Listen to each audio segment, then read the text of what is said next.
Hi and welcome to another 10x leadership video. This is the channel where we help you become a great leader. I've covered off quite a lot of the sort of theory of being a great leader in the early videos, and over the last few videos I've been covering off various models. I just wanted to say that, whilst I'm covering off models, there is a purpose to that, there is a point, and the point is that those models will help you be a great leader. So, don't just skip over them thinking they're just a model. I go into the detail, I go into the explanation of why they're useful, what benefits you'll get from them. And all of that will help you become a great leader. And over the last few weeks, I've covered off, a couple of things really about getting to the root cause of an issue. And then in the last one, I was talking about getting stuck in a pointless meeting. Both good videos, worth having a look at. I'll put a link in the description. But as I was doing those, I was thinking what would be really useful is to understand what sort of meetings are available to us, and to ditch the ones that aren't providing any benefit, and then to focus on the ones that are. With that in mind, this week's video is about ditching pointless meetings, 10 types that deliver results. I'll see you after the break.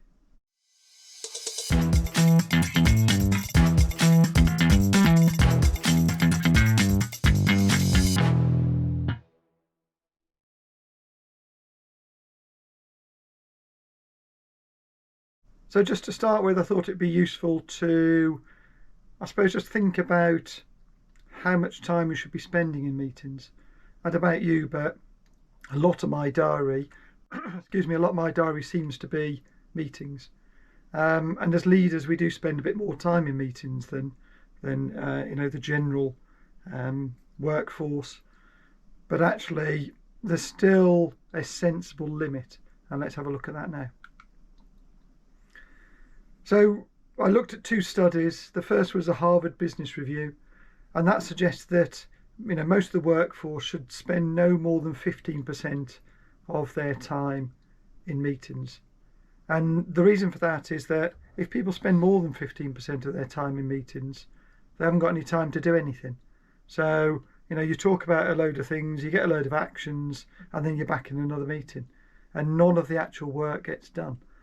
So the Harvard Business Review found that productivity actually declines once you've gone past about 15% of your general workforce time in meetings.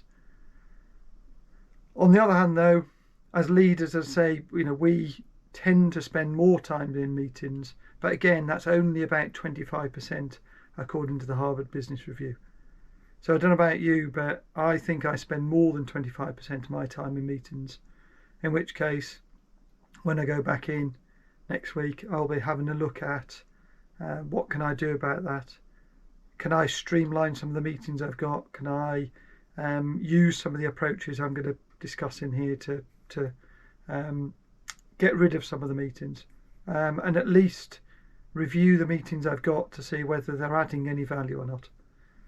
The other study was a Microsoft Work Index study 2022, and it looks like they get millions, if not billions, of data points, because of course they can see from Outlook what people are doing, and they were saying that on average people spend 18 to 20% of their time in meetings. That said, their study was saying that lots of companies recognise that there is meeting fatigue. It escalated when we went, as we were going through the pandemic, and we had loads of team or Zoom meetings or whatever tool you were using, and lots of meetings were set up. We don't seem to have shed those yet, so lots of companies are looking at whether there's a need to reduce meetings. Certainly if we're more than sort of 15-20%, there's a good reason why we should, because that will improve productivity. But companies are also looking at meeting free days to see whether that adds value. And certainly I've worked with Microsoft quite closely, and they had 3 three different modes of working really. They had productive working, which was usually working remotely. They had building social capital, so having meetings with people, but recognising that that wasn't going to make them productive. It was good at the interaction and team building and those sorts of things. And then the third one was about client meetings and generating business. And they've been one of those three meetings. So certainly Microsoft themselves have been looking at, things like meeting-free days with people just working remotely, and lots of other organisations as well. So again, if you're spending more than 15 to 20% of your time as an organisation or a company in meetings, you're probably not as productive as you could be. And if you as an individual, as a leader, are spending more than 25% of your time, again, you might want to have a look at that and see what you can do about it. So that's the sort of context. Let's have a look at the 10 main meeting types. Again, so that you can have these in your brain when you're planning a meeting, and you just think, well, which type of meeting do I need to have? How long does it need to be? Who do I need to invite? What's the focus? What are we trying to get out of it? And you've got much more chance then of that being productive. So there are 10 types, as I say. I'm just going to rattle through them and then I'll go through each one in turn. So the first one is about information sharing. The second one is about decision making. The third type of meeting is a problem solving meeting. The fourth one is a creative or innovative meeting. The fifth one is about planning and strategy. The sixth is about feedback and evaluation. 7 is training and development. 8 is about team building. 9 is about sales and client meetings. And then the 10th is a status and check-in meeting. So I'm just going to go through each of those in turn and talk in a little bit of detail about them, and then just summarise, the main points of this session and this video and what you can do about it. So let's have a look at information sharing. So these meetings are common, and as you would expect, they're essential for keeping everyone informed. And I suppose the bigger the organisation or company is, the harder this becomes.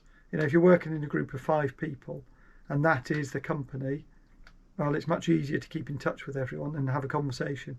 Once you start getting to, I suppose 20, 30, 50, things become much harder. And if you're in an organisation of, 10,000 plus 100,000, communications become really difficult then. So you have to put more effort into it. So that's why these meetings typically are common, but they are also essential.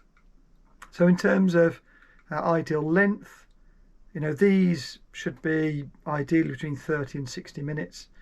Of course, the shorter you can keep meetings, the more likely you are to have people being engaged throughout. The longer they go on, the more tempted they are to look at emails, drift off, have a little daydream about something, think about that problem they're trying to solve. So try and keep them short and sweet. And in terms of the amount of meeting time that you spend, about 25 to 30% of your meeting time should be used for information sharing. So as I say, they're probably the most common type of meeting you're going to need to have. And think about your content, think about what information do you need to share and why do you need to share it. Do you need to share it now? Is it just a bit of gossip? Keep it focused, keep it targeted on what people really need to know and what they want to know. And in information sharing meetings I run, I make sure there's time as well for plenty of questions, because usually that's where all the richness comes. And for each of these, I'm also putting alternatives as well, just to try and help you think about, well, do you need to do it that way? Do you need to have a meeting at all? Or are there other ways you can do it? So, there are other ways for information sharing meetings. For straightforward information, you can send emails, you can use Teams, you can put intranet articles out there. You can record a video and post that somewhere that everyone can have access to, and then people can just view it in their own time. Certainly videos are particularly good, I think.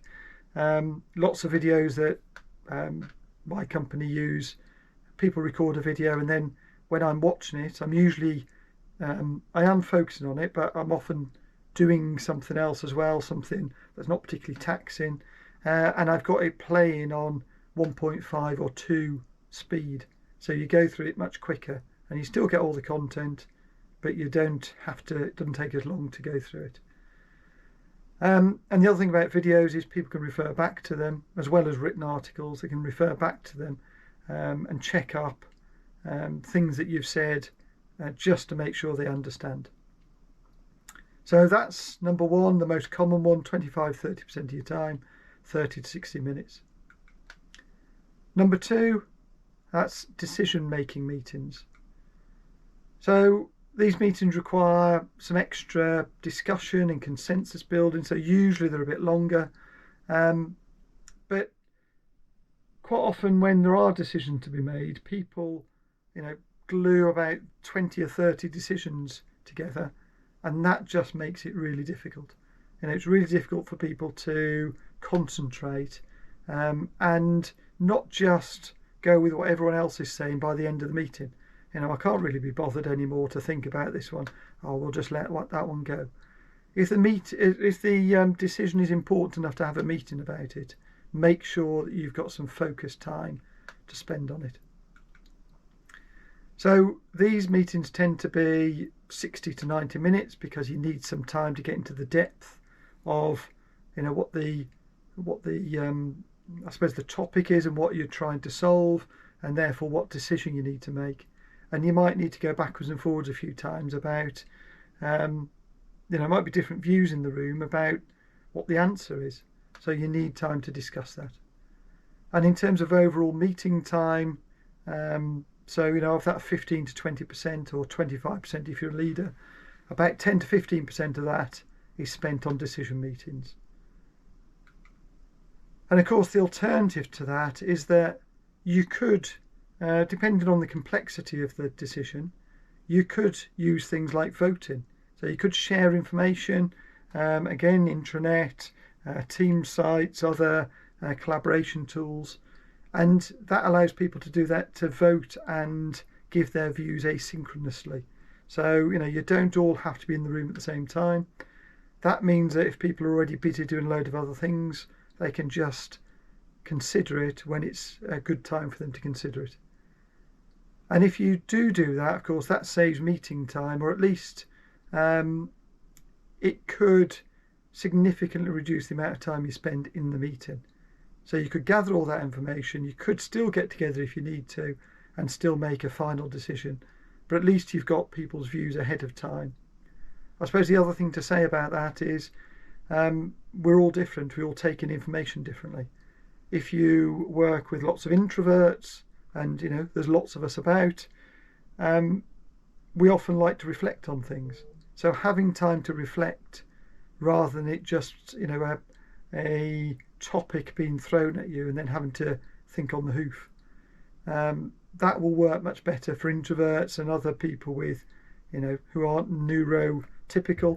So again, there are other reasons why not having big decision-making meetings makes sense and doing it in different ways.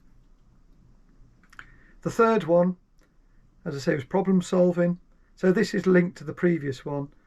Often what you would do is you do a problem solving meeting, and then that might give you a range of options, and then you want to make some decisions. So perhaps it would be more that you would do this one first and then the decision making meeting afterwards.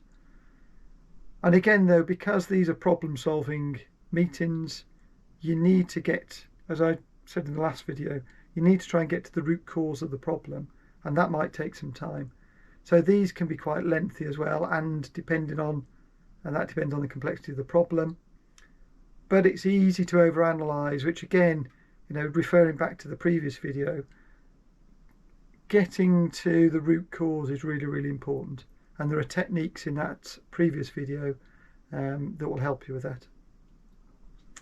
So focus on the problem, and if you need to, schedule some follow-ups. So you don't have to fix it all in one go. You can go away, reflect, and come back again if you need to. In terms of duration, the ideal length of these is about 60 to 120 minutes, so an hour to 2 hours. And in terms of overall meeting times, this is about 10 to 15% of your meetings. I mean, these are particularly useful. I find them particularly interesting and fun. I am a problem solver though. But again, it would be easy to try and get yourself in more meetings to do problem solving. And that might be okay, but again, only get involved in meetings that you really need to be involved in. Think about that overall amount of time, 25% for leaders. Let your teams get on with it, empower them to make decisions. If you don't need to be involved in the decision, don't. Alternatives. You can, again, a bit like the previous one, you can get information asynchronously. You can do it through various collaboration tools. You can gather all the information. You can ask people what they think the solutions are. Sometimes the wackier the better, because then that generates really good ideas. And really, when you get together, then what you're doing is you're looking at the solutions rather than spending time trying to create the ideas in the first place. And that's often what problem solving meetings are. It's about the ideas generation that takes a long time. Once you've got those, the decision making about which route to go down, which option to go down, is shorter. So again, there are ways to either minimize the meeting or not have it at all. I suppose a link to that are creative and innovation meetings, where you would benefit from longer uninterrupted time to think. And this might be in groups, it might be individually. But if you do have these meetings, because you're having to think intensely, having regular breaks in there would be useful. But again, what we tend to do when we have things like hackathons is we just give people the challenge and then let them run their own time. Because what you don't want to do is have somebody just on the verge of a breakthrough with a solution, or a new way of working, and then somebody say, right, you're going to have a break now. So if you are going to have creative and innovation meetings, allow people to decide when they have breaks. In terms of overall time, then, a bit like the previous one, this is about 60 to 120 minutes. I mean, you can have, we've had hackathons that are whole days, but again, you really need to have, you need to be breaking it down into reasonable sized chunks. That's, if you really are generating new ideas, spending all day on it, probably you're going to wear each other out, and you're not going to get to good solutions. And these aren't quite as common as other meeting types. This is about 5 to 10% of your overall meeting time is probably going to be in creative or innovation meetings. And again, just think about, do you need to be at these at all? Could your team do it? Could others do it? It's not all about the idea. Who generates the idea is not as important as getting the right answer. And again, there are other tools to do this, things like Slack, Trello boards, brainstorming apps. If you've got access to those, use them, see how they go. You might not, you might be able to cut down the amount or duration of these meetings. And then what you can do is, when you do have those meetings, you can use the data you've already got to refine the ideas, and then it becomes more of a sort of problem solving or a decision making meeting. Number 5, planning and strategy. So again, these are critical meetings, aren't they, for helping you and your company work out where you're going, how to get from A to B. But breaking them into multiple sessions is often quite useful, over a number of weeks, over a number of days, so that people can reflect on what they've been talking about. The ideal length, hour and a half to 2 hours, and these typically will be about 10 to 15% of your overall meeting time in any given week, year, month.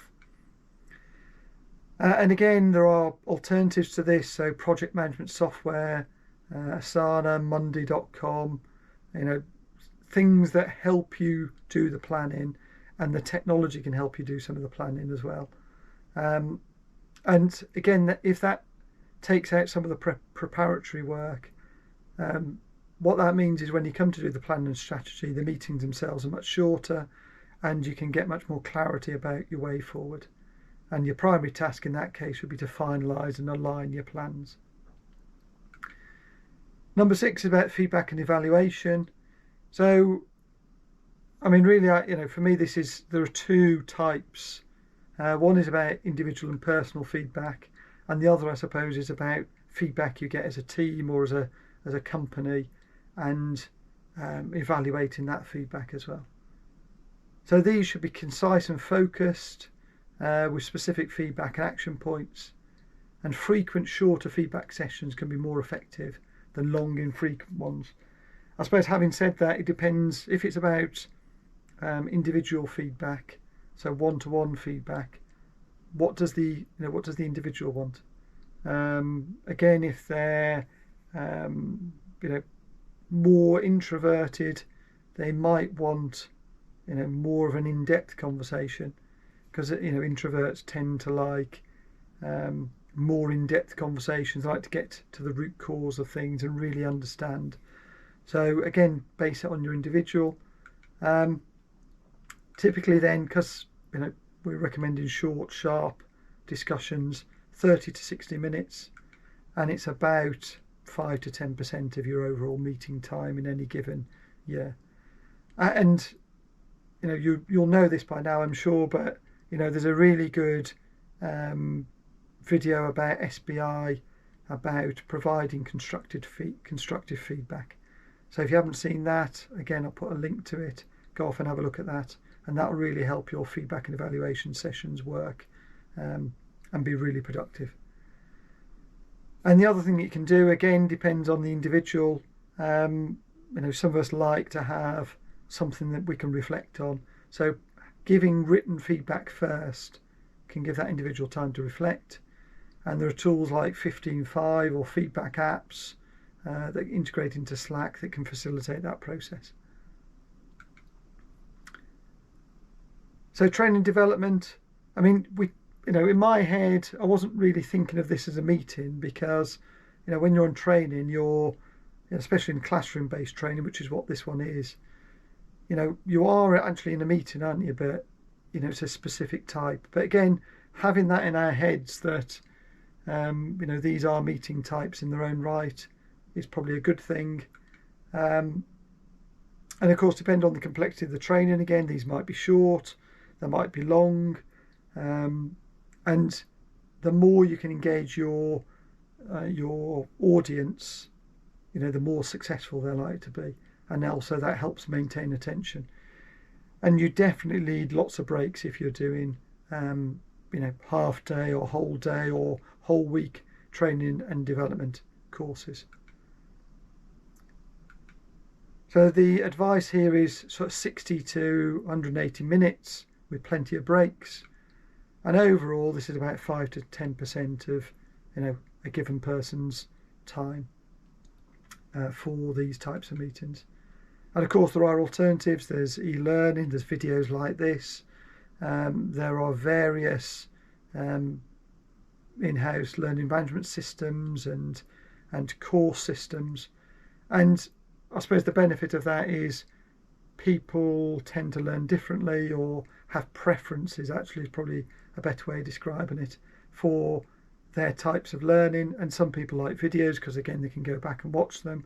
The benefit, of course, of having face-to-face training is that you can ask questions, you can learn from others who are also working through that same content at the same time. So the last few, team building, these are really, really important meetings. Depending on your company and the state of the finances, these tend not to happen as much as they did in the past, but they are still nevertheless really, really important meetings. they've got to be balanced with other work priorities. You know, you shouldn't spend all your time doing team building, but actually building a team is going to make your team more effective and productive. So spending some time on it is really, really important. It suggests here scheduling them quarterly. It might be that you do them 6 months or even annually, but having them is really important. You can have shorter ones as well. I do coffee mornings.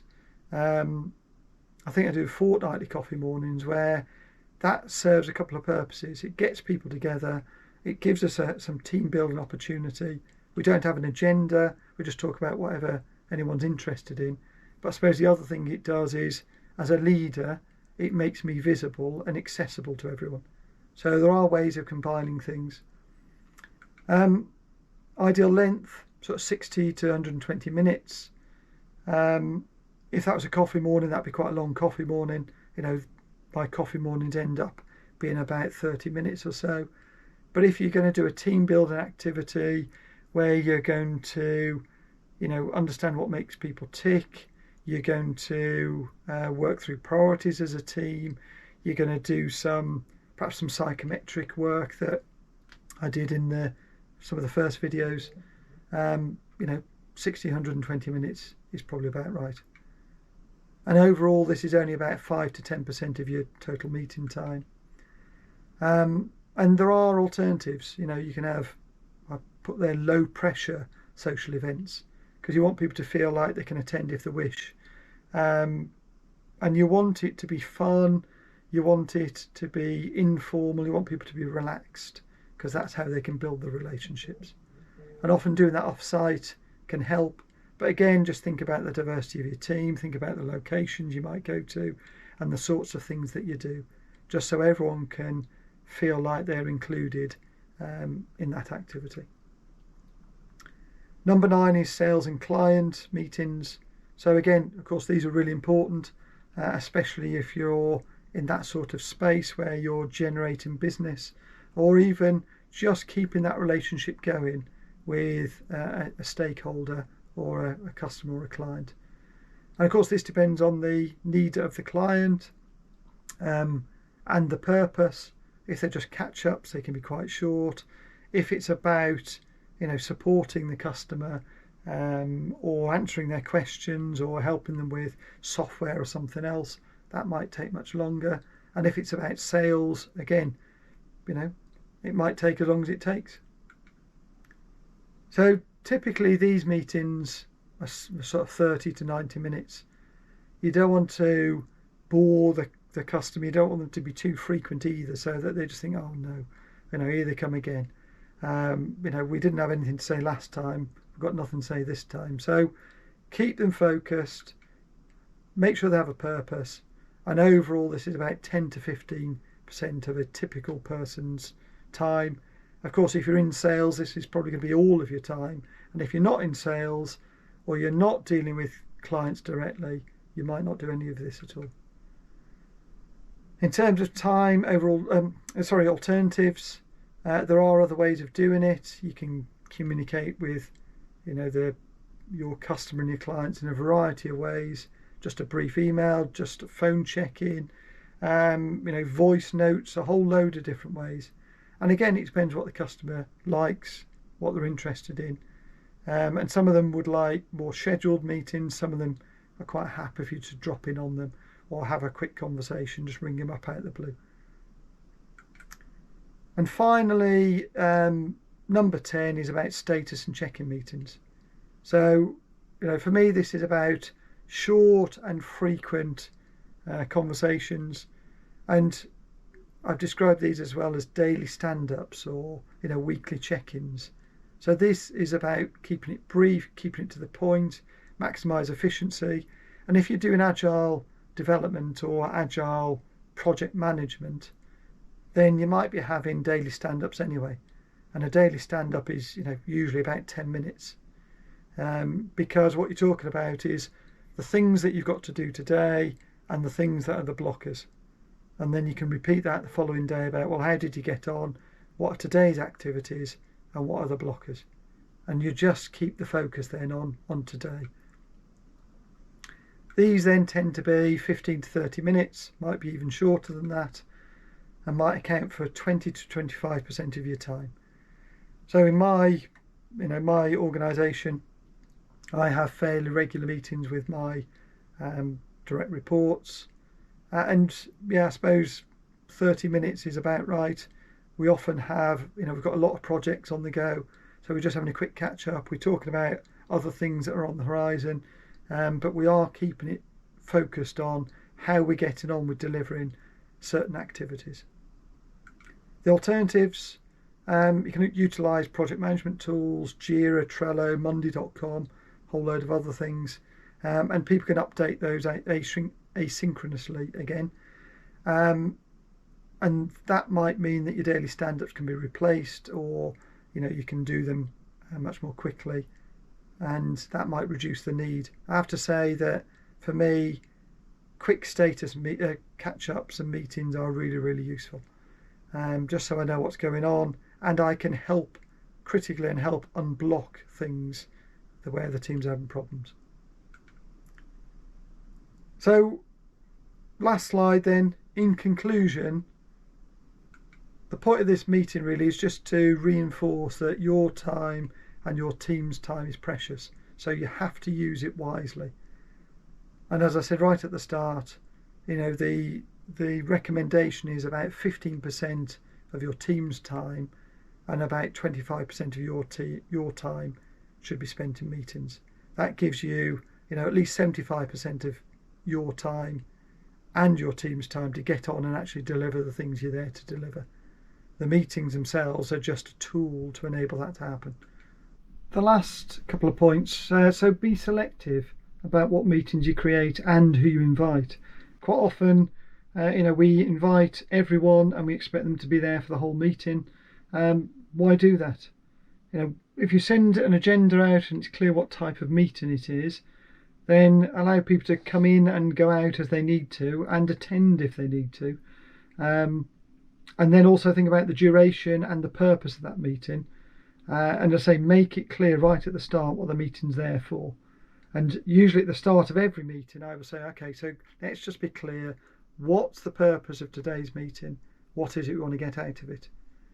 And really encourage people just to attend when they are adding value. When they're not, go off and do something else. We don't want to waste time in meetings. And then the final point is about considering how you use technology to reduce meetings and meeting times. I've covered some of them, some of the tools that are out there, or at least I've mentioned some of the tools that are out there that allow you to use asynchronous methods to do a lot of the legwork. But technology increasingly enables us to do a whole load of things. I'm going to cover in one of the future videos how I use ChatGPT, for example, as a leader. I was in a meeting recently, and one of my colleagues was I was talking about it, and it seems quite straightforward to me because I'm a digital person. I work in the IT space, but for them, they've never come across it. So I will share in a future video how I use technology. But look at what's out there, see if you can use technology to keep meetings to a minimum. Because again, you've only got so much time, and every minute that you're in a meeting, you're not doing the work that we're there to do. And that doesn't mean that meetings are bad, because of course meetings are there to help you achieve your end goals. And if you use the 10 types that I've described today, or at least a combination of those, that should cover most of the activity that you need to do.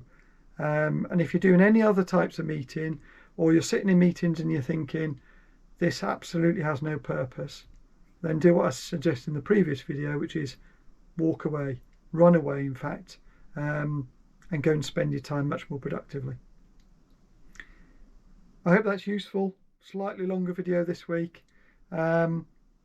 If you like it, then there is a like button. Give me a thumbs up. That would be really useful. If you don't like it, give me a thumbs down, and a comment about what didn't work for you would be really useful, so I can tweak and tailor my either delivery or content for the future. Subscribe if you like the channel, share it, let others, your colleagues know, and hopefully we can keep building this channel and building the content and providing videos that are useful to you. So if you've got anything you particularly want me to cover in the future, put it in the comments. It'll be great to hear from you. Okay, that's it. Thank you very much. Lovely to see you. Thanks for staying till the end, and I will see you in the next video.